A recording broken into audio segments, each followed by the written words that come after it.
வணக்கம். Sherlock Holmes long ஸ்டோரிஸ்ல அடுத்த கதை வந்து the sign of the four.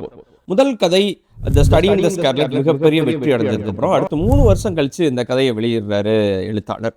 இந்த கதையும் மிகப்பெரிய வெற்றி அடையுது. இந்த கதையில இன்னும் ஒரு சுவாரஸ்யமான விஷயம் என்னன்னா, நிறைய இடத்துல இந்தியா ரெஃபரன்ஸ் வரும். அதனால நம்ம வாசிக்கும் போது இது ரொம்ப கனெக்டடா இருக்கும். ஒரு முக்கியமான கொலையே எங்க நடக்கும் அப்படின்னா, பாண்டிச்சேரி லாட்ஜ் அப்படிங்கிற ஒரு ரெசிடென்சில தான் நடக்கும். இந்த கதையும் ரொம்ப சுவாரஸ்யமாகவே இருக்கும். இந்த கதையும் ஆரம்பத்துலேருந்து கடைசி வரைக்கும் வாசிக்கும் போது இந்த சீட் எட்ஜுன்னு சொல்லுவாங்களா, அந்த மாதிரி தான் இருக்கும். ஷெர்லாக் ஹோம்ஸோட மதிநுட்பம், வாட்சனோட ஹெல்ப்பு, இப்படி தான் இந்த கதையும் பயணிக்கும். இந்த கதையும் மிக சுவாரஸ்யமான கதை தான். வாங்க கதைகள்.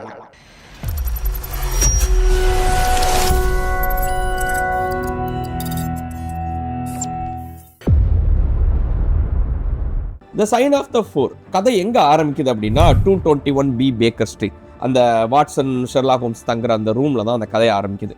ஷெர்லாக் ஹோம்ஸ் வந்து ஒரு மாதிரி போரிங்காக இருக்கார். ஏன்னா அவர் முந்தின கேஸ்க்கு அப்புறம் அவருக்கு ஒரு நல்ல கேஸ் கிடைக்கல. ஷெர்லாக் ஹோம்ஸோட பழக்கம் என்னன்னா, அவருக்கு ஏற்ற கேஸ் வரலன்னா வேறு எந்த கேஸையும் எடுத்துக்க மாட்டார். அவர் அறிவுக்கு தீனி போடுற மாதிரி ஒரு கேஸ் தான் வேணும். அப்போ வேறு எந்த கேஸும் வரல அப்படிங்கிறனால அவர் வெயிட் பண்ணிக்கிட்டு இருக்காரு. அப்போ போர் அடிக்குதுன்னு அவர் என்ன பண்ணுறாருன்னா, அவர் உடம்புக்குள்ளே அவர் வந்து கொக்கைன் ஏற்றுவார். ஏன் கொக்கைன் ஏற்றுறான்னு வாட்சன் கேட்கும்போது, என்னோட மூளை வந்து வேலை செய்யாமல் இருக்குது, கொக்கைன் வந்து எனக்கு ஒரு ரெஃப்ரெஷ்மெண்ட்டை கொடுக்கும், என்னோட மூளைக்கு ரெஃப்ரெஷ்மெண்ட் கொடுக்கும்னு சொல்கிறாரு. வாட்சன் வந்து இது வந்து உனக்கு தேவையில்லாத சைடு எஃபெக்டை ஏற்படுத்தும், நீ இப்படி செய்யாத அப்படின்னு அவங்களோட கான்வர்சேஷன் ஸ்டார்ட் ஆகுது. இந்த நேரத்தில் அவங்கள சந்திக்கிறதுக்கு மேரி மோட்ஸ்டன் அப்படின்னு ஒருத்தவங்க வர்றாங்க. அவங்க எனக்கு ஒரு கேஸ் இருக்குது, என்னோட கேஸை எடுத்துக்கிறீங்களா அப்படின்னு சொல்லி கேட்குறாங்க. சரி, ஹோம்ஸ் வந்து சரி ஓகே ஒரு கேஸ் வருது என்னன்னு கேட்கலாம் அப்படின்னு சொல்லி கேட்குறாரு. வாட்சனுக்கு வந்து மேரி மோட்சன் வந்து ரொம்ப பிடிக்குது. ஏன்னா அவங்க ஒரு யங் லேடி, பார்க்குறதுக்கு வந்து ரொம்ப அழகாக இருக்காங்க. அப்போ பார்த்தோடனே வாட்சன் வந்து அவங்கள பார்த்து ஃப்ளட் பண்ணிட்டு அப்படியே சைட் அடிச்சுக்கிட்டு இருக்காப்புல. இப்படியே அவங்க மேரி மோட்சன் வந்து அவங்களோட கதையை ஆரம்பிக்கிறாங்க. மேரி மோட்சன் வந்து என்ன சொல்கிறாங்கன்னா, அவங்களோட அப்பா பேர் வந்து கேப்டன் ஆர்தர் மோட்ஸ்டன். அவர் வந்து இந்தியாவில் வேலை பார்த்தார், பிரிட்டிஷ் ஆர்மியில் இந்தியாவில் வேலை பார்த்தார். ஏன்னா அந்த கதை காலகட்டங்கள் வந்து என்னென்னா, இந்தியா வந்து பிரிட்டிஷோட கட்டுப்பாட்டில் இருக்கிற காலங்கள் தான். அப்போது இங்கே இருக்கிற பிரிட்டிஷ் ஆர்மியில் அவங்க அப்பா வேலை பார்த்துருக்காரு. இவங்க வந்து ஹோமில் தான் இங்கிலாண்டில் வளர்கிறாங்க. இவங்களுக்கு ஒரு 17 வயசு இருக்கும்போது தான் அவங்க அப்பா வந்து இங்கிலாந்துக்கு திரும்ப வர்றாரு. வரும்போது அவர் வந்து ஒரு லெட்டர் அனுப்புகிறாரு, இந்த மாதிரி டெலகிராம் அனுப்புகிறாரு, நான் இங்கிலாந்து வந்துட்டேன், இந்த ஹோட்டலில் தங்கியிருக்கேன் லண்டனில் அப்படின்னு சொல்லி. இவங்க போய் அவங்கள பார்க்கறதுக்கு போகிறாங்க. பட் அவங்க அப்பா அங்கே இல்லை, அவரோட திங்ஸ் மட்டும்தான் இருக்குது. சரி வந்துருவாருன்னு அவங்க அப்பா வெயிட் பண்ணி பார்க்குறாங்க. பட் அவர் வரவே இல்லை. ஒரு கட்டத்துக்கு மேலே அவங்க போலீஸ் கம்ப்ளைண்ட் பண்ணுறாங்க, அவங்க அப்பாவை காணும்னு சொல்லிட்டு. இது நடந்து கிட்டத்தட்ட 10 வருஷம் ஆச்சு. ஷெர்லாக் ஹோம்ஸ் ஒன்று என்ன யோசிக்கிறாருன்னா, 10 வருஷத்துக்கு முன்னாடி காணாமல் போன அவங்க அப்பாவை தேட சொல்ல போகிறாங்களா ஒரு வேளை, ஐயோ அந்த கேஸ் போர் அடிக்குமே அப்படிங்கிற மாதிரி ஷெர்லாக் ஹோம்ஸ் யோசிக்கிறார். பட் மேரி மோட்சன் வந்து அவங்க கண்டினியூ பண்ணுறாங்க. எங்கள் அப்பா தொலைஞ்சு போய் கிட்டத்தட்ட 10 வருஷம் ஆச்சு. ஆனால் கடந்த 6 வருஷமாக எனக்கு இன்னொரு வினோதமான ஒரு சம்பவம் நடந்துகிட்டு இருக்கு. 6 வருஷத்துக்கு முன்னாடி ஒரு நாள் திடீர்னு இருந்து எனக்கு ஒரு மிஸ்டீரியஸ் கிஃப்ட் வந்துச்சு. ஒரு தெரியாத ஆள்கிட்ட இருந்து ஒரு கிஃப்ட் பாக்ஸ் எனக்கு வந்துச்சு, அன்னோன் அட்ரஸ்ல இருந்து. நான் என்ன இருக்குன்னு ஓப்பன் பண்ணி பார்த்தேன். அதில் வந்து ஒரு முத்து இருந்துச்சு, ஒரு விலை உயர்ந்த ஒரு முத்து இருந்துச்சு. அது என்னைக்கு வந்துச்சோ அதே நாள் தொடர்ந்து அதுக்கு அடுத்த வருஷமும் ஒரு கிஃப்ட் வந்துச்சு. தொடர்ந்து 6 வருஷமா அதே நாள் தவறாமல் எனக்கு வந்து கிஃப்ட் வரும். அந்த கிஃப்ட்டில் வந்து ஒரு முத்து இருக்கும். ஆனால் அந்த கிஃப்ட் யார் அனுப்புனாங்க எனக்கு தெரியாது. இப்போ ஷெர்லாக் ஹோம்ஸ் வந்து ஓகே கேஸ் கொஞ்சம் இன்ட்ரெஸ்டிங்காக போகுது அப்படின்னு யோசிக்கிறேன். ஸோ இந்த மாதிரி எனக்கு மிஸ்டீரியஸ் கிஃப்ட் 6 வருஷமாக வந்துக்கிட்டே இருந்துச்சு. ஆனால் எனக்கு 2 நாளைக்கு முன்னாடி அதே மிஸ்டீரியஸ் பர்சன், ஒரு தெரியாத ஒருத்தன்ட்டு இருந்து எனக்கு ஒரு லெட்டர் வந்துச்சு. அந்த லெட்டரில் என்ன எழுதியிருந்துச்சு அப்படின்னா, இத்தனை வருஷமாக உங்களுக்கு கிஃப்ட் அனுப்புனது நான் தான், இப்போ உங்களை நான் நேரில் சந்திக்கணும், ஒரு முக்கியமான விஷயம் உங்கள்கிட்ட பேசணும் அப்படின்னு சொல்லி அந்த லெட்டரில் மென்ஷன் பண்ணியிருக்காரு. அதுபோக அவர் என்ன சொல்லியிருக்காருன்னா, என்னை சந்திக்கிறதுக்கு உங்களுக்கு பயமாக இருந்தால், தனியாக வர்றதுக்கு பயமாக இருந்தால், துணைக்கு வேணால் நீங்கள் ஒரு அதிகபட்சம் 2 பேரை கூப்பிட்டுட்டு வந்துக்கலாம். ஆனால் என்ன கண்டிஷன்னா, அந்த 2 பேரும் போலீஸ் ஆஃபீஸர்ஸாக இருக்கக்கூடாது. நீங்கள் வந்து என்னை அடுத்த நாள் வந்து சாயங்காலம் ஒரு மால் மாதிரி ஒரு இடத்துல வந்து என்னை சந்திங்க அப்படின்னு சொல்லி அட்ரஸோட இந்த இடத்துல சந்திக்கணுங்கிறதோட அந்த லெட்டர் வந்து எனக்கு வந்திருக்கு. இப்போ எனக்கு வந்து ஃபர்ஸ்ட் ஆஃப் ஆல் எங்கள் அப்பா எங்கே போனார்னே தெரில. கடந்த 10 வருஷமா 6 வருஷமா எதுக்கு எனக்கு கிஃப்ட் வந்துச்சுன்னு தெரில. எல்லாமே விலை உயர்ந்த முத்துக்கள். இப்போ ஏன் திரும்ப அவன் வந்து என்னை சந்திக்க சொல்கிறான்னு தெரில. எனக்கு போகிறதுக்கும் பயமாக இருக்குது. என்னோட அப்பா தொலைஞ்சு போனது, இந்த மாதிரி எல்லா மிஸ்டீரியஸ்க்கும் எனக்கு ஆன்சர் வேணும். இப்போ துணைக்கு வந்து நீங்கள் வாங்க, எனக்கு இந்த கேஸை எடுத்துக்கங்க அப்படின்னு சொல்லி ஷெர்லாக் ஹோம்ஸை கேட்குறாங்க. வாட்சனுக்கு வந்து ரொம்ப சந்தோஷம். சரி நம்மளும் போனோம்னா இந்த பொண்ணு அப்படியே லவ் பண்ணி கரெக்ட் பண்ணலாம் அப்படின்னு சொல்லி வாட்சன் ஆசைப்படுறாரு. அப்போ ஷெர்லாக் ஹோம்ஸும் இந்த கேஸை எடுத்துக்கிறாரு. ஏன்னா அது ஒரு இன்ட்ரெஸ்டிங்காக இருக்குது. 10 வருஷத்துக்கு முன்னாடி ஒரு மேஜர் தொலைஞ்சு போகிறாரு, ஒரு மிஸ்டீரியஸ் கிஃப்ட் வருது, இப்போ ஒரு அனானமஸ் லெட்டர். அப்போ இந்த கேஸை எடுத்துக்கலாம் அப்படின்னு சொல்லி அவர் அந்த லெட்டரில் இருக்க சந்திக்க சொல்லி ஒரு இடத்துக்கு வர சொன்னாங்கல்ல, அங்கே ஹோம்ஸ், வாட்சன், மேரி மோட்சன் எல்லாரும் அங்கே போகிறாங்க. அப்போ வந்தோடனே அவன் என்ன செக் பண்ணுறான்னா, உங்கள் போலீஸ் ஆஃபீஸர் தான் செக் பண்ணுறான். இல்லைன்னொன்னே ஓகே, நான் உங்களை வந்து இன்னொரு இடத்துக்கு கூட்டு போகணும், நான் உங்களை கூட்டு போகிறேன் அப்படின்னு சொல்லி உங்கள் 3 பேரையும் அவன் கூட்டுட்டு போகிறான். அவன் எங்கே கூட்டு போகிறான்னா, ஒரு பெரிய பங்களாக்கு கூட்டு போகிறான். அந்த பங்களாவில் என்னோட மாஸ்டர் உங்களை சந்திக்கணும், நீங்கள் ரூம்குள்ளே போக. இவன் ஒரு வேலைக்காரன் தான், அவங்க மாஸ்டர் தான் இவனை லெட்டர் போட்டு மேரி மோட்ஸ்டனை வர சொன்னது. அப்போ அந்த ரூம்குள்ளே போனால் ஒரு 40-45 வயசு மதிக்கத்தங்க ஒரு நபர் இருக்கார், வழுக்கை தலையோடு இருக்கார். அவரை போய் சந்திக்கிறாங்க 3 பேரும். அவர் எதிர்த்தாப்புல இருக்க சோஃபாவில் உட்காடுறாங்க. உடனே அந்த வழுக்கை தலை நபர் வந்து அவரை அறிமுகப்படுத்திக்கிறார். அவரோட பேர் வந்து தடோயோஸ் ஷோல்டோ. அவர் தான் கடந்த 6 வருஷமாக மேரி மோட்ஸ்டனுக்கு வந்து அந்த கிஃப்ட் அனுப்பிக்கிட்டு இருக்காரு. அவர் ஏன் அனுப்புறாருங்கிற கதையை வந்து அவர் சொல்ல ஆரம்பிக்கிறார். அவங்க அப்பா பேர் வந்து என்ன அப்படின்னா மேஜர் ஜான் ஷோல்டோ. அவர் வந்து இந்தியாவில் பிரிட்டிஷ் ஆர்மியில் வேலை பார்த்துக்கிட்டு இருந்தார். அவர் வந்து ரிட்டையர்ட் ஆகி இங்கிலாந்துக்கு வரும்போது, சர்வீஸ் முடிச்சுட்டு இங்கிலாந்துக்கு வரும்போது நிறைய பணத்தோடு வந்தார். பணம் மட்டும் இல்லை, அவருக்கு ஒரு சின்ன பயமும் இருந்துச்சு. அது என்ன பயங்கிறது இவருக்கு தெரியாது. தடோயோஸ் ஷோல்டோக்கு ஒரு அண்ணன் உண்டு, பெத்லஹேம் ஷோல்டோ அப்படின்னு ஒருத்தர் உண்டு. இவங்க 2 பேருக்கும் அவங்க அப்பாவுக்கு என்ன பயம் தெரியாது. ஆனால் அவங்க அப்பா வந்து எப்போவுமே யாரோ ஒருத்தருக்கு பயந்துக்கிட்டே இருப்பார். நல்ல வசதியாக பணம் செல்வ செழிப்பாக தான் வாழ்ந்தாங்க.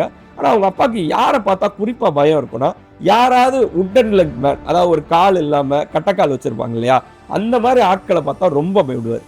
அதனாலே அவர் எப்போவுமே கூட வந்து 2 பவுன்சர்ஸ் வச்சுக்குவார், அடியாட்களை வச்சுக்குவார். அது எந்த அளவுக்கு போச்சு அப்படின்னா, ஒரு நாள் வந்து ஒரு ஸ்ட்ரேஞ்சர், ஒரு கட்டக்கால் மனிதன் வந்து ரோட்டில் நடந்து போகும்போது அவனை துப்பாக்கி வச்சு சுட்டுட்டார். அவருக்கு வந்து பெரிய லெவலில் பணம் கொடுத்து தான் நானும் எங்கள் அண்ணனும் செட்டில் பண்ணோம். அந்த அளவுக்கு எங்கள் அப்பாவுக்கு வந்து ஒரு பயம் இருந்துச்சு. பட் அது என்ன பயம்னு எங்கள் அப்பா வந்து எங்கள்கிட்ட சொல்லவே இல்லை. பட் அவர் சாகிற தருவாயில் எங்களை ஒரு நாள் கூப்பிட்டார். வயசாகி கிட்டத்தட்ட சாகிற பெட் ரிட்டனில் இருக்கும்போது என்னையும் என் அண்ணனையும் கூப்பிட்டாரு. கூப்பிட்டு உங்கள்கிட்ட நான் வந்து ஒரு முக்கியமான விஷயம் சொல்லணும் அப்படின்னு சொன்னார். என்ன சொன்னார் அப்படின்னா, நானும் என் நண்பன், அவனோட பேர் வந்து கேப்டன் ஆர்த்தர் மோட்சன். இந்த ஆர்த்தர் மோட்சன் தான் இந்த மேரி மோட்சனோட அப்பா. 2 பேரும் மிலிட்ரியில் ஒர்க் பண்ணும்போது, இந்தியாவில் ஒர்க் பண்ணும்போது எங்களுக்கு ஒரு பெரிய புதையல் கிடச்சிச்சு. அந்த புதையலை நான் மட்டும் இங்கிலாந்துக்கு எடுத்துகிட்டு வந்துட்டேன். அதை கேட்டு அதில் இருக்க ஷேரை கேட்டு ஆர்த்தர் மோட்சன் வந்து என்னை சந்திக்கிறதுக்கு இங்கிலாந்துக்கு வந்தான். ஒரு கொஞ்ச நாளைக்கு முன்னாடி என்னை வந்து சந்திக்கிறதுக்கு வந்தான். பட் அப்படி சந்திக்கும் போது எனக்கும் அவனுக்கும் ஒரு ரகசிய அறையில் பேசும்போது பயங்கர ஹார்ட் கான்வர்சேஷனாக போச்சு. எப்படி ஷேர் பண்ணிக்கிறதுங்கிறதுல ரொம்ப சண்டை மாதிரி வந்துருச்சு, கிட்டத்தட்ட ஆர்கியூமெண்ட் ஆயிடுச்சு. அந்த சண்டையில் வந்து அவன் அதிகமாக கத்துறதுனால அவனுக்கு ஹார்ட் அட்டாக் வந்துருச்சு சடனாக. அவன் ஏற்கனவே வந்து ஹார்ட் பேஷண்ட், ஹார்ட் அட்டாக் வந்துருச்சு. ஹார்ட் அட்டாக் வந்து அப்படியே கீழே விழுந்துட்டான். அந்த புதையல் பெட்டி இருக்கு இல்லையா, அந்த பெட்டி வந்து அவன் தலையில் அடிச்சு அப்படியே அங்கே செத்து விழுந்துட்டான். எனக்கு உடனே பயமாயிருச்சு, இதை என்ன பண்ணுறது, போலீஸை கூப்பிட்றதா அப்படின்னு சொல்லி பயமாயிருச்சு. நான் போலீஸை கூப்பிட்டா இந்த புதையலை பற்றின ரகசியத்தையும் சொல்லணும், என் மேலேயே சந்தேகம் வரும், புதையலுக்காண்டி நான் அவனை கொண்டுட்டோன்னு சந்தேகம் வரும், என்ன பண்ணலான்னு யோசிச்சுக்கிட்டு இருக்கும்போது கீழே இருந்து சத்தம் கேட்டு என்னோட வேலைக்காரன் மேலே வந்தான். அவன் என்ன சொன்னான்னா, கீழே செத்து கிடக்கிற என் நண்பனை பார்த்துட்டு, கவலைப்படாதீங்க, உங்கள் நண்பனை நீங்கள் கொண்டுட்டீங்க, பட் நான் இதை மறைக்கிறதுக்கு நான் ஹெல்ப் பண்ணுறேன் அப்படின்னா. அப்போ தான் என் வேலைக்காரனே என்ன நம்பலை. இதை நான் போலீஸ்கிட்ட சொன்னால் போலீஸ் மட்டும் நம்புவாங்களா என்ன? அப்போ நானும் என் வேலைக்காரனும் சேர்ந்து ஆர்த்தர் மோட்சனோட பாடியை வந்து நாங்கள் அங்கேயே புதைச்சிட்டோம் அப்படின்ற. ஸோ இப்போ தான் மேரி மோட்சனுக்கு வந்து தான் அப்பா இறந்து போயிட்டாருங்கிறது தெரியுது. அப்போ 10 வருஷத்துக்கு முன்னாடி அவர் காணாமல் போல, அவர் வந்து ஹார்ட் அட்டாக் வந்து இறந்து போயிட்டாரு. மேஜர் ஜான் ஷோல்டோ வந்து அவரை புதைச்சிட்டார். இதை கேள்விப்பட்டோடனே எமோஷனலி அவங்க கொஞ்சம் ப்ரோக் டவுன் ஆகிறாங்க. ஏன்னா அவங்க அப்பா செத்து போயிட்டாருன்னு தெரிஞ்சு போனோடனே அவங்க கொஞ்சம் ஃபீல் பண்ணுறாங்க. இங்கே வந்து தடோயோஸ் ஷோல்டோ வந்து கதையை கண்டினியூ பண்ணுறான். அதுக்கப்புறம் எங்கள் அப்பா என்ன சொன்னாருன்னா, எனக்கு ஒரு குற்ற உணர்ச்சி இருக்குது, என் நண்பனுக்கு வந்து நான் ஒழுங்கான ஷேரை கொடுத்துருக்கணும், எனக்கு அந்த குற்ற உணர்ச்சி இருக்குது, அதனால் இந்த முத்து மாலையை ஃபஸ்ட்டு வந்து ஆர்த்தர் மோட்சனோட பொண்ணுகிட்ட வந்து எப்படியா கொண்டு போய் ஒப்படைச்சிருங்க அப்படின்னு சொல்லி எங்கள் அப்பா என்கிட்டையும் என் அண்ணன்ட்டையும் ஒரு முத்து மாலையை ஒப்படைச்சாரு. அதுக்கப்புறம் அவர் என்ன சொல்ல வந்தாருன்னா, அந்த புதையலை நான் எங்கே ஒளிச்சு வச்சிருக்கேன் தெரியுமா அப்படின்னு சொல்லி அந்த ரகசிய இடத்த சொல்ல வரும்போது அவர் திடீர்னு பதட்டமானார். யாரோ இருக்காங்கன்னு பதட்டமானார். அப்போ பார்த்தா அவர் ஜன்னலை பார்த்து பதட்டமானார். நானும் எங்கள் அண்ணனும் அங்கே திரும்பி பார்த்தோம். அங்கே யாரோ ஒருத்தர் அன்னோன் பர்சன் நின்றுட்டு நாங்கள் பேசுகிறதெல்லாம் ஒட்டு கேட்டுட்டு இருந்தாங்க. அவனை பிடிங்க அப்படின்னு சொல்லி எங்கள் அப்பா கத்துனார். நானும் எங்கள் அண்ணனும் பிடிக்கிறதுக்கு துரத்தணும். அவன் ஓடிட்டான். திரும்ப வந்து பார்த்தா அதுக்குள்ளே எங்கள் அப்பா அதிலே ஹார்ட் அட்டாக் வந்து அங்கேயே சேர்த்து போயிட்டாரு. ஸோ இது நடந்து ஒரு 6 வருஷம் ஆச்சு. அப்போ எங்கள் அப்பா கடைசியாக சொன்னது வந்து அந்த முத்துமாலையை வந்து எப்படியாவது வந்து மேஜர் அந்த ஆர்த்தர் மோட்சனோட பொண்ணுகிட்ட ஒப்படைச்சிருங்க. எங்கள் அண்ணன் என்ன சொன்னான்னா, அதெல்லாம் ஒப்படைக்க வேண்டாம், நம்மளே வச்சுக்கலாம். பட் எனக்கு மனசு கேட்கல. எங்கள் அப்பா சொன்னதை காப்பாற்றணுங்கிறக்காண்டி ஒவ்வொரு வருஷமும் அந்த முத்துமாலையிலேருந்து ஒரு முத்தை எடுத்து நான் ஆர்த்தர் மோட்சனோட பொண்ணான மேரி மோட்சன் உங்களுக்கு நான் அனுப்பிக்கிட்டு இருக்கேன். அன்னையிலேருந்து, எங்கள் அப்பா செத்த அன்னையிலேருந்து நானும் எங்க அண்ணனும் அந்த புதையல் எங்க இருக்குன்னு தேடிக்கிட்டு இருக்கோம். எங்க அப்பா வந்து மிகப்பெரிய ஒரு வீடு கட்டியிருந்தார். அது ஏக்கர் கணக்குல இருக்கும் அந்த இடம். அந்த இடத்துல இன்ச்சு பை இன்ச்சு அந்த புதையல் எங்க கிடைக்கும் தேடணும். எங்களுக்கு கிடைக்கவே இல்லை. ஆனா லாஸ்ட் 2 நாளைக்கு முன்னாடி எங்களுக்கு புதையல் கிடைச்சிருச்சு. நாங்க ஒரு வழியா கண்டுபிடிச்சிட்டோம். ஆனா அந்த புதையல் கிடைச்ச உடனே நான் என்ன சொன்னேன் அப்படின்னா, அந்த புதையல்ல ஈக்குவல் ஷேர் வந்து ஆர்தர் மோட்சனோட பொண்ணுக்கு கொடுத்துடணும்னு சொன்னேன். பட் எங்க அண்ணன் வந்து இல்ல, இது நம்ம தான் கஷ்டப்பட்டு எடுத்திருக்கோம், இது நம்மளுக்கு தான் சொந்தம் அப்படின்னு சொல்றாரு. பட் எனக்கு மனசு கேட்கல, உங்களுக்கான ஷேர் கொடுக்கணும்னு தோணுச்சு. அதான் உங்களை வர வச்சு எங்க அண்ணன்ட்ட பேசி நம்ம சமாதானப்படுத்தி நான் உங்க ஷேரை வாங்கி கொடுத்துடலாம்னு நினைக்கிறேன், அதுக்கு தான் உங்களை வர வச்சேன் அப்படின்னு சொல்லி தெடோயஸ் ஷோல்ட்டோ வந்து சொல்றாரு. இதை கேட்டோடனே வாட்சனுக்கு தலையில வந்து ஒரு பல்ப் எரியும். ஏற்கனவே இந்த பொண்ணு ரொம்ப அழகா இருக்கா, இப்போ ஒரு பெரிய புதையல் வரப்போகுது, அப்போ இந்த பொண்ணே கல்யாணம் பண்ணி நம்ம லைஃப்ல செட்டில் ஆயிடணும் அப்படிங்கிற மாதிரிலாம் வாட்சன் யோசிப்பார். சரி, நான் எங்க அண்ணன் இருக்க வீட்டுக்கு கூட்டு போறேன் அப்படின்னு சொல்லி இவன் வீட்டுக்கு கூட்டு போறான். ஏன்னா எங்க அண்ணனும் நானும் இந்த புதையல் சம்பந்தமா சண்டையிலேயே நாங்க தனியா பிரிஞ்சிருக்கோம். எங்க அண்ணன் எங்க அப்பா கிட்ட அந்த பெரிய வீட்லயே இருக்காரு, நான் உங்களை கூட்டு போறேன் அப்படின்னு சொல்லி அங்க கூட்டு போறேன். அங்க கூட்டு போனா அது ஒரு மிகப்பெரிய பங்களாவா இருக்கு. அது ஏக்கர் கணக்கா அந்த இடம் இருக்கு. அந்த பங்களாவோட பேர் என்னன்னா பாண்டிச்சேரி லாட்ஜ். ஆமா, அது லண்டன்ல தான் இருக்கும். ஆனா ஒரு பேர் வந்து பாண்டிச்சேரி லாட்ஜ். அந்த ஆர்கிடெக்சர் எப்படி இருக்குன்னா, ஹோம்ஸ் கவனிச்சு பார்ப்போம், அது எல்லாமே இந்தியன் டைப்ல தான் அந்த வீட்டோட கட்டுமானமே இருக்கும். அதே மாதிரி அந்த வீட்லயே ஒரு இந்தியன் சர்வெண்ட் இருப்பாங்க. ஏன்னா இந்த இவங்களோட அப்பா வந்து இந்தியாவில் வேலை பார்த்துருக்காரு. அப்போ இந்தியாவில் இருக்க அந்த விஷயங்கள்லாம் அவருக்கு பிடிச்சி போய் தான் அப்படி ஒரு வீடு அவர் கட்டியிருக்காருங்கிறத நம்ம புரிஞ்சுக்கலாம். ஸோ அந்த வீட்டோட பேரே பாண்டிச்சேரி லாட்ஜ் தான். இப்போ அந்த வீட்டுக்குள்ள போறாங்க. அந்த வீட்டுக்குள்ள போயிட்டு எங்க அண்ணன் வந்து அந்த ரூம்ல தான் இருப்பான் அப்படிங்கிறாங்க. அந்த அந்த இந்தியன் மேடு, அந்த வேலைக்கார பொண்ணு இருக்காங்களா, அவங்க அந்த லேடி சொல்றாங்க, உங்க அண்ணன் 2 நாளா கதவை திறக்கவே இல்லை, நீங்க லாஸ்டா கடைசியா சண்டை போட்டு போனீங்களா உங்க அண்ணன் கூட, அதுக்கப்புறம் உங்க அண்ணன் கதவை திறக்கவே இல்லை, உங்க அண்ணன் எதுக்கு எடுத்தாலும் கோவப்படுவாரு, அதனால உடனே கதவை திறந்துட்டு போகாதீங்க, நான் என்ன பண்றாருன்னு ஃபர்ஸ்ட் பார்த்துட்டு வரேன் அப்படின்னு சொல்லி போய் பாக்குறாங்க. இந்த சாவி ஓட்ட வழியா தான் பாக்குறாங்க, கதவை தட்டி தட்டி பாக்குறாங்க, திறக்கல, சாவி ஓட்ட வழியா பாக்குறாங்க. அந்த அவங்களோட அந்த தெடோவே ஷோல்ட்டோட அண்ணன் பெத்லஹேம் ஷோல்ட்டோ சேர்ல சாஞ்சிட்டு சிரிச்ச மாதிரியே உட்காந்துருக்காரு. அதை பார்த்த உடனே அந்த லேடிக்கு வந்து ஷாக் ஆயிடுச்சு. இல்ல, உங்க அண்ணன் நார்மலா இருக்கிற மாதிரி தெரியல, எனக்கு பயமா இருக்குது அப்படிங்கிறாங்க. உடனே இவங்க 3 பேரும் ஹோம்ஸ், வாட்சன் கதவை உடைச்சிட்டு உள்ள போறாங்க. அங்க பார்த்தா பெத்லஹேம் ஷோல்ட்டோ வந்து சேர்ல சிரிச்ச மாதிரியே செத்து போயிருக்காரு. இதை பார்த்த உடனே எல்லாருக்குமே ஷாக் ஆயிடுச்சு. உடனே ஷெர்லாக் என்ன சொல்றாருன்னா, இமிடியட்டா போலீஸ்க்கு ஃபோன் பண்ணிருங்க அப்படிங்கிற. பட் தெடோவே ஷோல்ட்டோக்கு வந்து பயமா இருக்கு. ஏன்னா இல்ல, இப்ப நான் ஃபோன் பண்ணா என்ன தானே போலீஸ் பிடிக்கும், ஏன்னா 2 நாளைக்கு முன்னாடி நானும் எங்க அண்ணனும் தான் சண்டை போட்டிருந்தோம். அப்போ வந்து நான் தான் எங்க அண்ணனை கொண்டுட்டு வந்தேன்னு நினைப்பாங்க. அப்போ நான் போலீஸ்ட்ட சொல்ல வேணாம், ஷெர்லாக் வந்து கண்டிப்பா போலீஸ்ட்ட சொல்லி, இல்லைன்னா பெரிய பிரச்சனையாகும் அப்படின்னு போலீஸ் வருது. ஜோன்ஸ் அப்படின்னு சொல்லி ஒரு ஆஃபீஸர் வர்றாரு. வந்தோடனே அவர் எல்லாத்தையும் விசாரிச்சுட்டு கண்டிப்பா இவன் தான் கொலை பண்ணியிருப்பான்னு சொல்லிட்டு தெடோவே ஷோல்ட்டோ அரெஸ்ட் பண்ணிட்டு போயிறாரு. அவனோட வேலைக்காரங்களே அரெஸ்ட் பண்ணிட்டு போயிறாரு. ஆனா போகும்போது ஷெர்லாக் என்ன சொல்றான்னா, அவர் கொலை பண்ணல, உண்மையான குற்றவாளியை நான் கண்டுபிடிக்கிறேன் அப்படின்னு சொல்லி ஷெர்லாக் ஹோம்ஸ் மட்டும் சொல்றாரு. மேரி மோர்ஸ்டனையும் ரொம்ப லேட் நைட் ஆயிடுச்சுனால நீங்களும் வீட்டுக்கு போங்க அப்படிங்கிறது.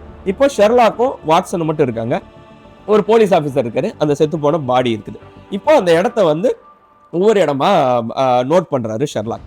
ஸோ எப்படி செத்துருக்கான், யார் கொண்டிருப்பா அப்படிங்கிறத நோட் பண்றாங்க. அது ஒரு பெரிய பெட்ரூம், ஓகேங்களா. அந்த பெட்ரூம்ல ஒரு சேர்ல சாஞ்சு போய் உட்காந்து செத்த மாதிரி இருக்கு. எப்படி செத்துருக்காருன்னு பார்க்கும்போது அவர் காலர் கிட்ட ஒரு ஊசியை வச்சு குத்துற மாதிரி இருக்கு. அப்போ ஷெர்லாக் என்ன சொல்றாருன்னா, ஒரு பாய்சன் ஊசியோ இல்ல ஒரு முள்ள வச்சோ குத்தி கொண்டிருக்காங்க அப்படின்னு சொல்லி ஷெர்லாக் சொல்றான். அப்புறம் அவன் செத்து போன அந்த சேருக்கு அடியில் ஒரு பேப்பர் இருக்கு. அந்த பேப்பர்ல என்ன இருக்குன்னா, த சைன் ஆஃப் 4 அப்படின்னு எழுதியிருக்கு. ஓகே, அப்போ கொலை பண்ணவன் நம்மளுக்கு ஏதோ ஒரு மெசேஜ் சொல்றான் அப்படிங்கிறதும் தெரியுது. சரி, இந்த ரூம்குள்ள யார் வந்திருப்பான்னு பார்க்கும்போது ஜன்னல் பூட்டி இருக்கு, கதவு பூட்டி இருக்கு. இந்த ரூம் கிட்டத்தட்ட பார்த்தீங்கன்னா கீழே இருந்து 60 அடி உயரம். அப்போ எப்படி யார் வந்திருக்க முடியும் அப்படின்னு யோசிக்கிறாங்க. அப்போ யோசிக்கும் போது அப்படி நடந்துகிட்டே போகும்போது பார்த்தா அந்த இடத்துல ஒரு ஃபுட் பிரிண்ட் இருக்கு, ஒரு கால் தடம் இருக்கு. அதை ஷெர்லாக் கவனிச்சிடறான். ஏன்னா முந்தின நாள் மழை பெஞ்சிருக்கு, அந்த சகதி வந்து அந்த கால் தடத்துல இருக்கு. ஆனா அதுல என்னன்னா ஒரு கால் தடம் தான் இருக்கு, ஒரே ஒரு கால் தடம் தான் இருக்கு. அப்போ வந்து உன்னிப்பா கவனிக்கிறான். அடுத்த இடத்துல வந்து ஒரு உட்டன் தம்பு இருக்கு. அப்போ யார் வந்திருப்பானா, ஒரு கட்டைக்கால் மனிதர் தான் வந்திருப்பாரு. ஒரு கால் வந்து அவருக்கு இல்லை, அவருக்கு வந்து கட்டைக்கால் இருக்கு. ஸோ அவங்க அப்பா யார் வருவான்னு பயந்தாங்கனோ அவன் தான் வந்து பெத்லஹேம் ஷோல்ட்டோவை கொண்டிருக்காங்க அப்படின்னு ஷெர்லாக் சொல்றான். ஸோ எப்படி அவன் உள்ள வந்திருப்பாங்கிறத அடுத்த கேள்வி இல்லையா. இப்போ ஷெர்லாக் ஒரு தியரி சொல்றான்.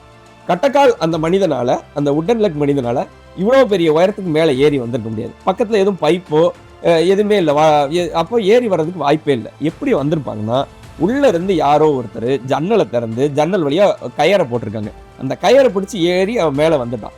ஏறி வந்து பெத்லஹேம் ஷோல்ட்டோ கொண்டுட்டு திரும்ப அந்த கயர் வழியாவே இறங்கிடுறான். அப்போ உள்ள இருந்து ஹெல்ப் பண்ணவர் அந்த கயரை வந்து எடுத்து ஒரு ஓரத்துல போட்டுறாரு, ஜன்னலை பூட்டிடுறாரு. அந்த ஓரத்துல பாரு ஒரு கயிறு கிடக்குது பாரு அப்படிங்கிறது. அங்க ஒரு ஓரத்துல ஒரு கயிறு கிடைக்குது. இப்போ வாட்சன் அடுத்த கேள்வி கேட்கிறான், சரி உள்ள இருந்து ஒருத்தர் ஹெல்ப் பண்ணிருக்காரு, அவர் எப்படி உள்ள வந்தாரு? ஏன்னா இங்க கதவும் பூட்டி இருக்கு, ஜன்னலும் பூட்டி இருக்கு, அப்போ உள்ள வந்த மனுஷன் யாரு, யார் ஹெல்ப் பண்ணா, அவன் எப்படி உள்ள வந்தான் அப்படின்னு வாட்சன் ஒண்ணு கேட்கிறாரு. இப்போ யோசிச்சுக்கிட்டே எல்லா இடமும் யோசிக்கிறேன். இதுல திரேஷல்ட்ட வந்து உள்ள பாண்டிச்சேரி லாட்ஜ் அந்த வீட்டுக்குள்ள வரும்போது ஒரு விஷயம் சொல்லுவாரு, நாங்க எப்படி வந்து இந்த புதையலை கண்டுபிடிச்சோம்னு சொல்லுவாரு. இந்த இடத்துல இந்த ஏக்கர் கணக்கான ப்ராப்பர்ட்டியில இன்ச் பை இன்ச் தோடி பார்த்துட்டோம், எங்களுக்கு அந்த புதையல் கிடைக்கவே இல்லை. கடைசி தான் எங்களுக்கு ஒரு டவுட் வந்துச்சு, என்னன்னா இந்த மொத்த பில்டிங்கோட ஹைட் வந்து கிட்டத்தட்ட 75 அடி. ஆனா ஃபர்ஸ்ட் ஃப்ளோர் செகண்ட் ஃப்ளோர் அந்த ரூமோட ஹைட்டை கால்குலேட் பண்ணோம்னா 60 அடி தான் வரும். அது போக வெறும் ரூஃப், அந்த மேல அந்த கூரை மாதிரி அந்த ஓட வச்சு ஃபாரின்ல எல்லாம் கட்டுவாங்க இல்லையா வீடு, அந்த ரூஃப் மட்டும் 15 அடி. எங்களுக்கு ஒரு சின்ன டவுட் வந்துச்சு, ஏன் அப்பா அதை மட்டும் 15 அடி ஹைட்டு கட்டியிருக்காருன்னு எனக்கும் எங்க அண்ணனுக்கும் டவுட் வந்துச்சு. இப்போ அதுல ஏதாவது ரகசியம் இருக்குமான்னு சொல்லிட்டு நாங்க ரூஃபை உடைச்சோம்.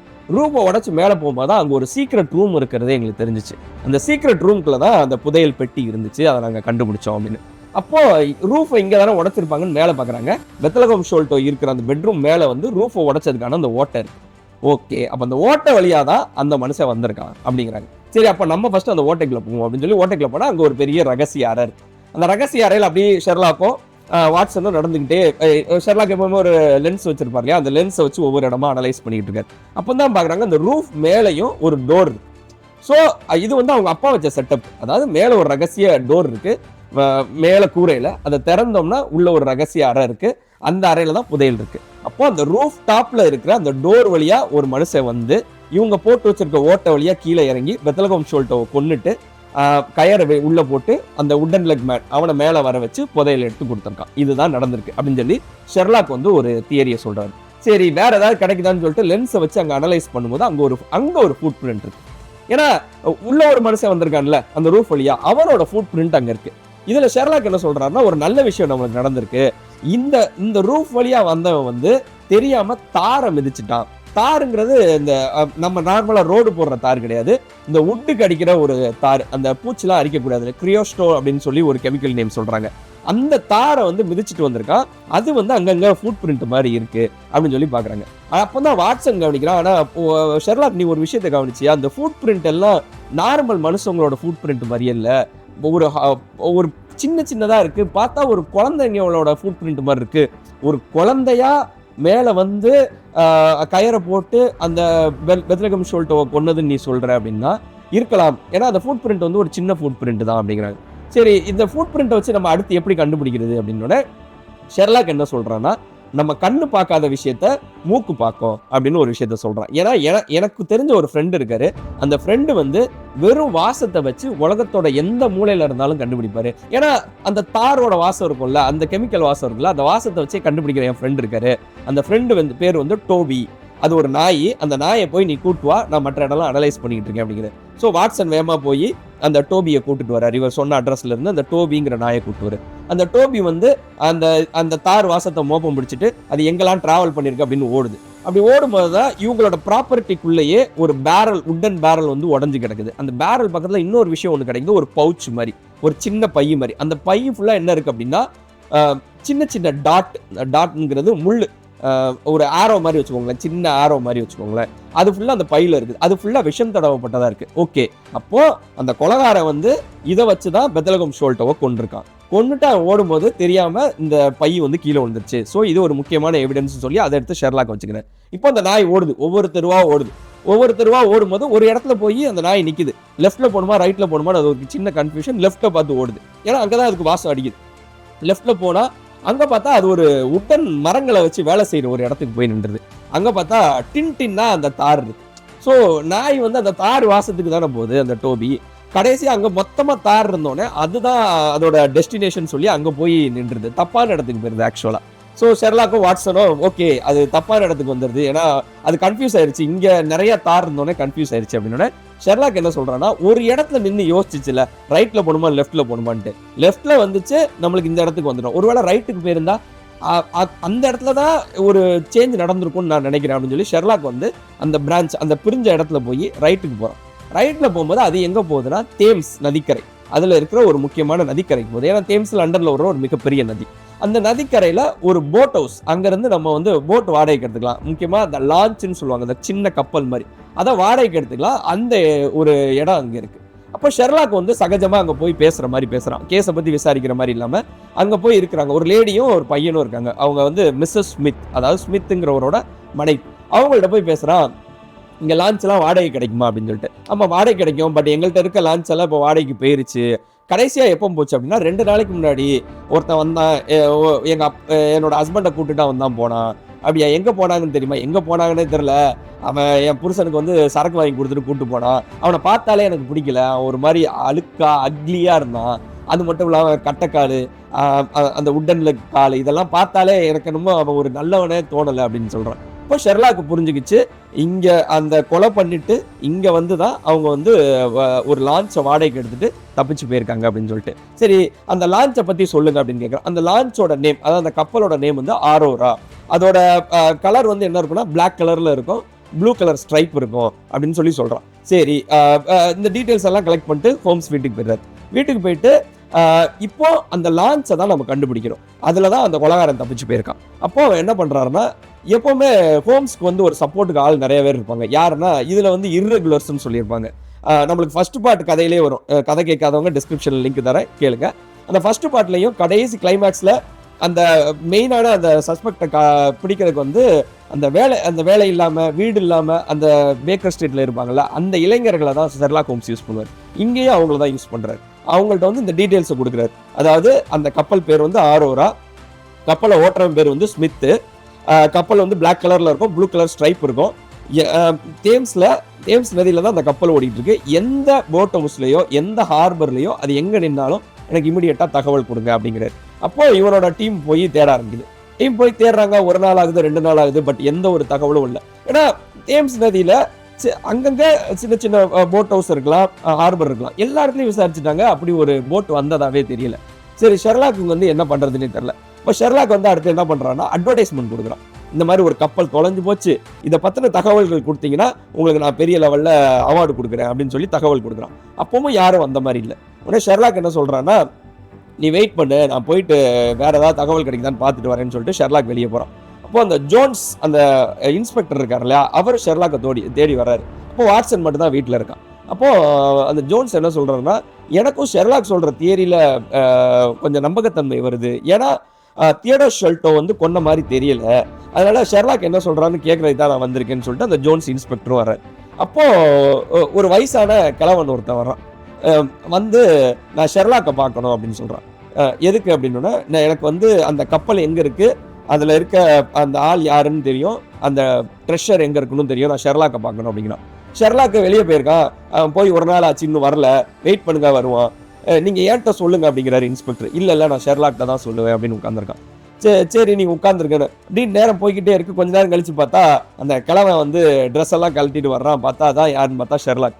சும்மா ஷெர்லாக் வந்து ஒரு மாறு வேஷத்துல வந்திருப்பாரு. என்ன சொல்லுவாருன்னா, நான் அந்த மாறு வேஷத்துல போய் தான் தேடினேன், கப்பல் எங்க போயிருக்குன்னு சொல்லி நான் கண்டுபிடிச்சிட்டேன் அப்படிமா.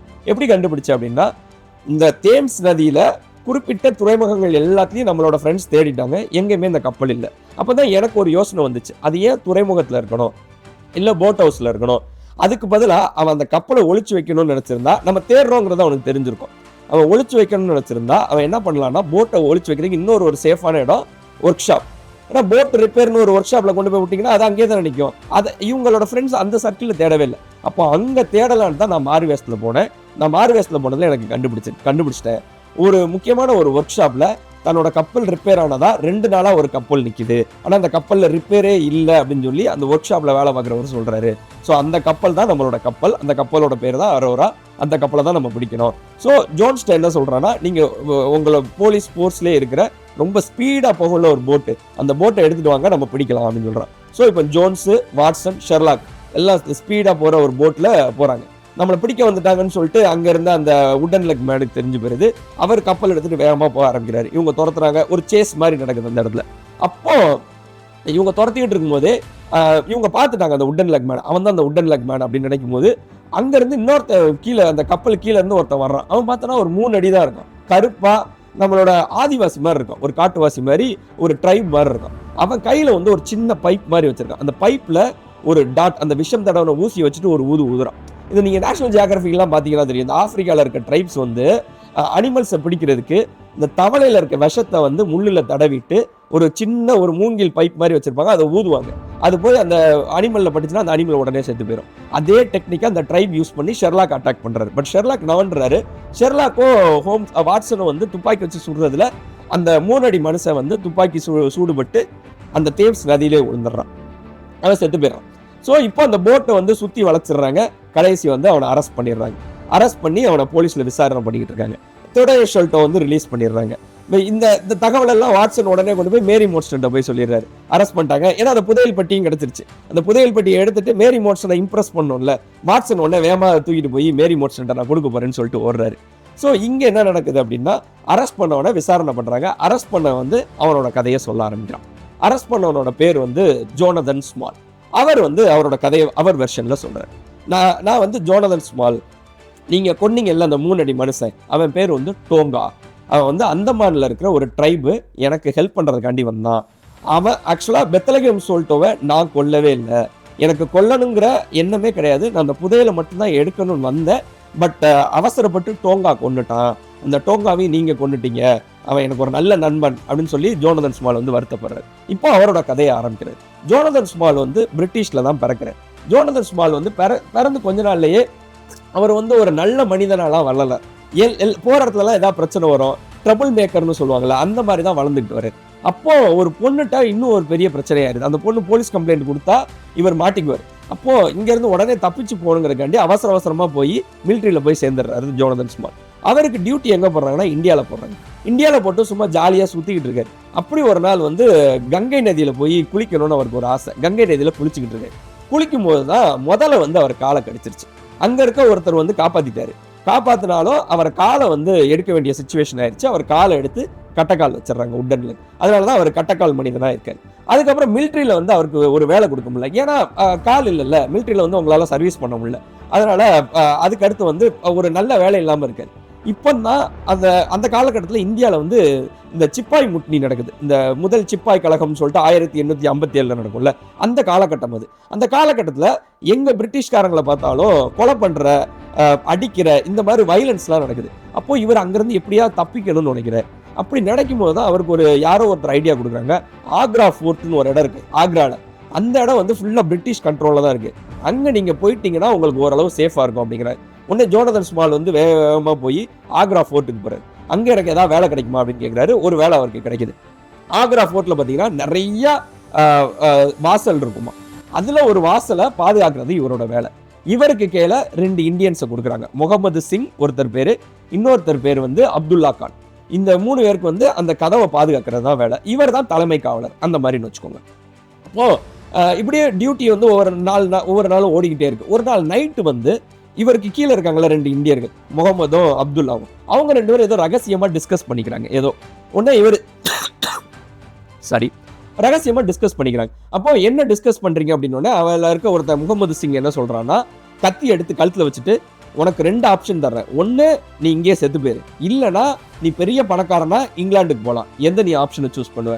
ஆப்வியஸ்லி இப்படி ஒரு கேள்வியை யாரு கேட்டாலும் நம்ம என்ன சூஸ் பண்ணுவோம்? பணக்காரனா போறதான் சூஸ் பண்ணுவோம். ஏன்னா ஜோனதன் ஸ்மாலும் அப்படி ஒன்றும் ஒரு பெரிய மோரலா வாழ்ற மனுஷன்லாம் கிடையாது. சும்மா ஜாலியா வாழணும், ஒரு வாழ்க்கையை வாழணும்னு வாழ்ந்துகிட்டு இருக்கவர் தான். அப்போ எனக்கு பணம் தான் வேணும் அப்படிங்கிறாரு. சரி, பணத்துக்காக எப்படி எனக்கு பணம் கிடைக்கும் நீங்க சொல்லுங்க அப்படின்னா, நாங்க இந்த மாதிரி ஒரு பெரிய புதையல் இருக்கு, அந்த புதையலை வந்து நாங்க 3 பேர் ஏற்கனவே ஷேர் பண்றதா இருக்கு, நாங்க ஒன்னையும் சேர்த்துக்கிறோம், இப்ப 4 பேர் ஆயிடுச்சு அப்படின்னா, நம்ம 3 பேர் தானே இருக்கோம். ஏன்னா முகமது, அப்துல்லா, ஜோனதன் ஸ்மால் 3 பேர் தானே இருக்கோம். யாரு 4வது ஒருத்தர் இருக்காரு, அவர் பேர் வந்து தோஸ்த் அக்பர் அப்படிங்கிறாரு. சரி, எங்க இருந்து புதையல் வருது அப்படின்னா, இந்த ஆக்ரால ஒரு குறிப்பிட்ட பகுதியை ஆட்சி பண்ணிக்கிட்டு இருக்க ஒரு ராஜாட்ட வந்து நிறைய செல்வங்கள் இருக்கு.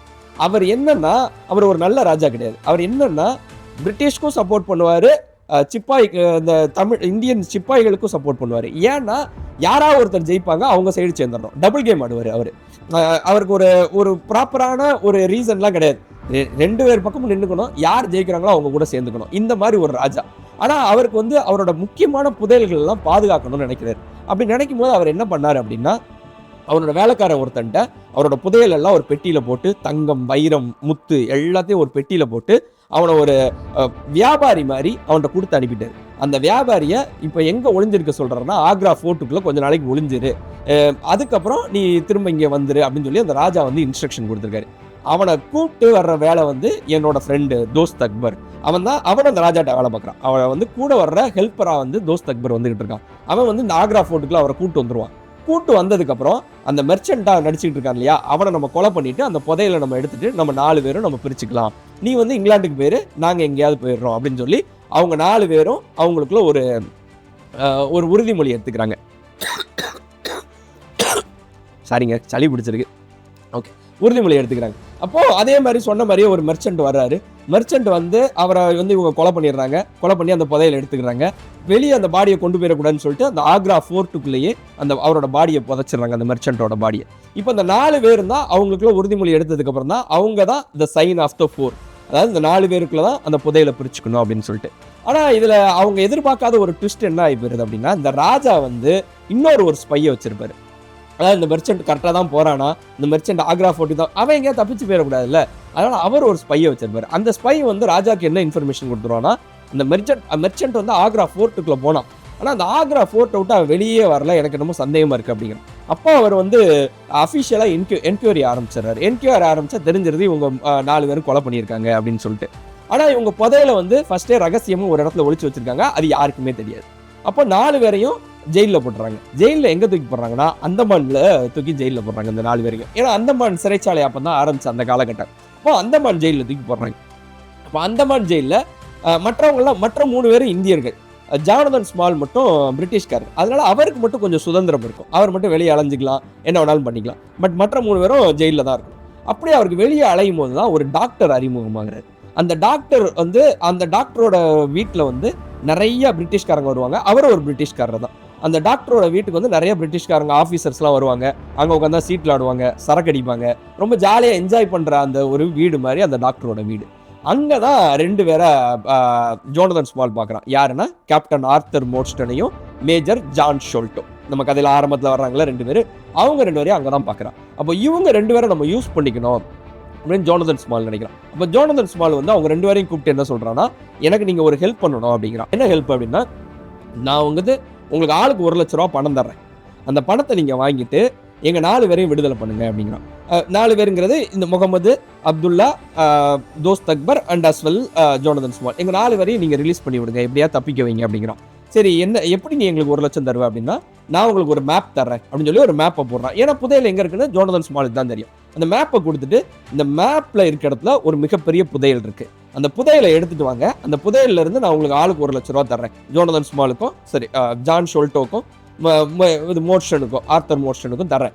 நீங்க அந்த காசை வச்சுட்டு எங்க 4 பேரையும் நீங்க எங்களை விடுதலை பண்ணிருங்க அப்படிங்கிறான். சரின்ட்டு அவரும் சம்மதிச்சிடறாரு. சம்மதிச்சுட்டு ஜான் ஷோல்ட்டோவும் மோர்ஸ்டனும் போய் புதையல் எடுத்துடுறாங்க. ஆனா என்ன பண்ணிடுறாங்கன்னா, அவங்க ஜோனதன் ஸ்மாலுக்கு துரோகம் பண்ணிடுறாங்க. புதையல் எடுத்தா இவன் ஆளுக்கு 1 லட்சம் தான் தருவான். பட் இந்த புதையல்ல பல லட்சங்கள், பல கோடிகள் சொத்து இருக்கு, முக்கியமான விலை மதிப்பில்லாத பொருட்கள் இருக்கு. அப்போ நம்ம அந்த புதையலே வச்சுக்கிட்டா என்ன அப்படிங்கிற மாதிரி ஜான் ஷோல்ட்டோவும் மோர்ஸ்டனும் யோசிச்சு அந்த புதையலே தூக்கிட்டு போயிடுறாங்க. ஜோனதன் ஸ்மாலுக்கு தெரிஞ்சிருது நம்ம வந்து ஏமாத்தப்பட்டிருக்கோம் அப்படின்னு சொல்லி உடஞ்சு அழுகிறான். பட் என்ன பண்றது, ஜெயிலுக்குள்ள இருக்கும், தப்பிக்க முடியாதுல்ல. அப்பந்தான் அவன் ஓரளவு சுதந்திரமா அலைகிறான்ல பிரிட்டிஷ்காரங்கிறனால. அப்போ காட்டு பகுதியில் அலையும் போதுதான் ஒரு காட்டுவாசி வந்து உடம்பு சரியில்லாம அங்க படுத்து கிடக்குறான். அங்க இருக்கிற அந்தமான்ல இருக்க ஒரு பழங்குடியினர், அவன் உடம்பு சரியில்லாம படுத்து கிடக்குறான். அவன் வந்து செத்து போற நிலைமையில இருக்கான். அதுதான் யாருன்னு பாத்தீங்கன்னா டோங்கா, அந்த 3 அடி மனிதன் ஒருத்தர் இருந்தார் இல்லையா, அந்த டோங்காவை தூக்கிட்டு போய் அவன் வந்து இங்க ஒரு டாக்டர் ஃப்ரெண்ட் இருக்காருல்ல, டாக்டர்கிட்ட கொடுத்து காப்பாத்திடுறான். காப்பாத்தினோட அந்த டோங்கா வந்து என்ன சொல்றான்னா, என் வாழ்நாள் நான் சாகுற வரைக்கும் உனக்காண்டி நான் என்ன உதவினாலும் பண்ணுவேன் அப்படிங்கிறான். அப்போ டோங்காவோட உதவியோட தான் அந்தமான் ஜெயில இருந்து தப்பிச்சு பிரிட்டிஷ்க்கு வர்றான் ஜோனதன் ஸ்மால். ஜோனதன் ஸ்மால் வந்து அவனோட புதையலை எடுக்கணும் அப்படின்னு அவன் நினைக்கிறான். இதுக்கிடையில மேஜர் ஷோல்ட்டோவும் மோர்ஸ்டனும் என்ன பண்றாங்க அப்படின்னா, 2 பேரும் ஒரே நேரத்தில் நம்ம அங்கே போனோம்னா சந்தேகம் வரும், நீ ஃபர்ஸ்ட் புதையலை கொண்டு போயிரு, நான் பின்னாடி வர்றேன், வந்து ஷேர் வாங்கிக்கிறேன் இப்படின்னு சொல்லி அவங்களுக்குள்ள டீல் வச்சுக்கிறாங்க. பட் முன்னாடி போன மேஜர் ஷோல்ட்டோ வந்து புதையலை பிரிக்கிறதுல அவங்களுக்குள்ள சண்டை வந்துடுது. அதில் தான் ஆர்த்தர் மோர்ஸ்டன் செத்து போயிடுறாரு. அதுக்கப்புறம் அந்த புதையல் வந்து ஷோல்ட்டோட்ட இருந்துச்சு. ஷோல்ட்டோட்ட இருக்க புதையலை திரும்ப வந்து ஜோனதன் ஸ்மால் எடுக்கிறான். ஜோனதன் ஸ்மால் எடுக்கும்போது தான் அவரோட பையன் பெத்லகேம் ஷோல்ட்டோ செத்து போறாரு.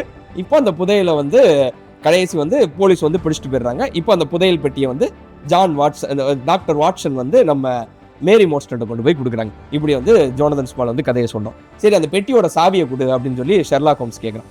இல்லை, நான் சாவியை கொடுக்க மாட்டேன், ஏன்னா நான் சாவியை வந்து தேம்ஸ் நதிக்கரையில் போட்டேன், அந்த புதையல் யாருக்குமே கிடைக்கக்கூடாதுன்னு நினைக்கிறேன் அப்படின்னு. இதே நேரத்தில் நம்ம பேரலாக இங்கே வந்தோம் அப்படின்னா வாட்சன் திறந்து பார்ப்பான், திறக்க முடியாது. உடனே பெட்டியை உடச்சிரும். பெட்டியை உடச்சி பெட்டியை திறப்பா, எப்படியாவது மேரியை வந்து இம்ப்ரெஸ் பண்ணிடணும்னு வாட்சன் திறப்பாரு. உள்ள பார்த்தா ஒண்ணுமே இருக்காது, அந்த பெட்டி எம்டியா இருக்கும். இந்த சைடு ஷெர்லாக் ஹோம்ஸ் வந்து இங்க விசாரணையில சரி அந்த பெட்டியில என்ன புதையல் இருக்கு அப்படின்னா அந்த புதையல் ஒண்ணுமே இல்லை அப்படிமா. என்ன சொல்ற அப்படின்னா இருக்கிற புதையல் எல்லாத்தையும் நான் என்ன பண்ணிட்டேன்னா தேம்ஸ் நதியில அந்த பெட்டியை திறந்து ஒவ்வொரு புதையலையா நான் கீழே கீழே கீழே கீழே தூக்கி போட்டுட்டே வந்துட்டேன். எதுக்கு அப்படி பண்ண அப்படின்னா அந்த புதையல் யாருக்குமே கிடைக்கும். அதுக்கு நீ மொத்தமா அந்த பெட்டியை தூக்கி தேம்ஸ் நதியில போட்டுருக்கலாம்ல. இல்ல அப்படி போட்டா யாராவது ஒருத்தர் அந்த பெட்டியோட எடுத்துருவாங்கல்ல, யாருக்கும் அது கிடைக்க கூடாதுன்னு தான் நான் அந்த புதையல் எல்லாம் அப்படி தூர போட்டேன் அப்படின்னு சொல்லுவோம். உடனே ஷெர்லாக் வந்து ஆச்சரியம் அப்படி ஒரு ஷாக் ஆகி பார்ப்பாரு. உடனே ஜான் ஷோல்ட்டோ வந்து கண்டினியூ பண்ணுவான். ஏன்னா அந்த புதையல் வந்து ஒரு சபிக்கப்பட்ட புதையல் என்னை பொறுத்த வரைக்கும். ஏன்னா அந்த புதையல் வந்து யாருக்கும் பெனிஃபிட் கொடுத்துச்சான்னு தெரியாது, ஆனா அது போறவங்களெல்லாம் கொலை பண்ணுச்சு. ஏன்னா அந்த புதையல் முதலா ஒரு வியாபாரி கையில் கிடைக்குது. அந்த வியாபாரியை நாங்க 4 பேர் கொள்றோம். அதுக்கப்புறம் நாங்க 4 பேர் அதை அந்த புதையலை யூஸ் பண்ணோமா இல்ல, நாங்க வந்து அரெஸ்ட் ஆகி ஜெயிலுக்கு போறோம். சரி இந்த புதையல் அதுக்கடுத்து யார் கைக்கு போகுது? ஜான் ஷோல்ட்டோக்கு போகுது. ஜான் ஷோல்ட்டோவும் ஆர்த்தர் மோர்ஸ்டனும் டிஸ்கஸ் தான் பண்றாங்க. அவங்களுக்குள்ள சண்டை கிடையாது, அடிப்படை சண்டையோ. ஆர்த்தரை வந்து கொல்லணும்னு ஜான் நினைக்கவே இல்லை. ஆனாலும் அந்த இடத்துல வந்து ஏதோ ஒரு விபத்துனாலேயோ ஏதோ ஒரு காரணத்தினால ஆர்த்தர் மோர்ஸ்டன் செத்து போறாரு. அதே மாதிரிதான் ஜான் ஷோல்ட்டோவும் அவரும் ஒரு கடைசி வரைக்கும் பயத்திலே தான் வாழ்ந்துகிட்டு இருந்தார். அந்த பயத்திலே செத்து போறாரு. அதுக்கப்புறம் அந்த புதையலை தேர்ந்தது யாரு? பெத்லகேம் ஷோல்ட்டோ. பெத்லகேம் ஷோல்ட்டோவை நான் கொலை பண்ணணும்னு நினைக்கல, பட் அன்பார்ச்சுனேட்லி டோகோ கொண்டுட்டான். ஸோ அந்த புதையல் யார் கைக்கெல்லாம் போதோ அவங்க எல்லாம் செத்து போயிடுவாங்க. அதனால அந்த புதையல் வந்து ஒரு சபிக்கப்பட்ட புதையல், யார் கைக்கும் கிடைக்கக்கூடாது அப்படின்னு நினைச்சு நான் எல்லா பக்கமும் தூக்கி போட்டுறேன் அப்படின்னு சொல்லி தன்னோட கதையை சொல்லி முடிக்கிறான் Jonathan Small. So inspector Jones வந்து ஷெர்லாக்கு தேங்க்ஸ் சொல்றாரு. இப்படிப்பட்ட ஒரு கேஸை வந்து நீங்க இல்லைன்னா என்னால் சால்வே பண்ணியிருக்க முடியாது அப்படின்னு சொல்லிட்டு தேங்க்ஸ் சொல்றாரு. இந்த சைடு வந்து வாட்சனுக்கு வந்து கொஞ்சம் வருத்தமா இருக்கு, மேரி எப்படியா இம்ப்ரெஸ் பண்ணிடலான்னு. பட் மேரி வந்து அந்த புதையல் நமக்கு வரக்கூடாதுன்னு தான் நினைப்பான். ஏன்னா அவன் மனசுலயே அதான் இருக்கும், நம்ம அப்பாவை கொண்டதே இந்த புதையல் தான் அப்படிங்கிற மாதிரி ஒரு எண்ணம் தான் மேரிக்கு இருக்கும். அந்த மாதிரி அப்படி இந்த கதை முடிஞ்சிடும். ஸோ ரொம்ப சுவாரஸ்யமா ஆரம்பிச்சு ரொம்ப சுவாரஸ்யமா, எதை கேட்டால் ஸ்டடி இன் தி ஸ்கார்லட்டோட இது இன்னும் சுவாரஸ்யமா இருந்துச்சுன்னு சொல்லலாம். அதுக்கு 2 காரணம். ஒன்று வந்து கதையே ஒரு ஃப்ளோ வேகமாக போச்சு, இன்னொன்று வந்து நம்ம இந்தியா கனெக்ட் ஆயிருக்கு இல்லையா, அந்த மாதிரி ரொம்ப வாசிக்கும் போது ரொம்ப சுவாரஸ்யமா இருந்துச்சு இந்த கதை. இன்னும் அடுத்த கதை ஷெர்லாக்கோட லாங் ஸ்டோரிஸ் அடுத்த எபிசோட்ல கேட்போம். தொடர்ந்து காத்திருங்கள். நன்றி, வணக்கம்.